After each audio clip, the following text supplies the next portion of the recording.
विपक्ष के साथियों ने अपने भाषण में हमें आरक्षण विरोधी कहा, संविधान विरोधी कहा, हमें देश विरोधी कहा, लेकिन इन्हीं के 3 प्रधानमंत्रियों का जो वाक्य है वो इस सदन में हम पेश करना चाहेंगे। सबसे पहले जवाहरलाल नेहरू जी ने 1961 में लिखा था, I do not like reservation in any form, especially reservation in jobs. I am against any such step that promotes inefficiency and takes us towards mediocrity.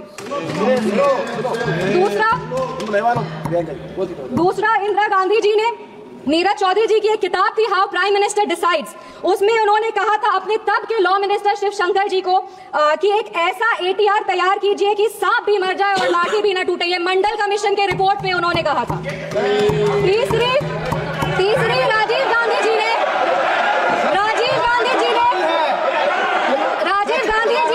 एक इंटरव्यू में आलोक मेहता को कहा था मार्च 1985 में, नो प्रमोशन ऑफ।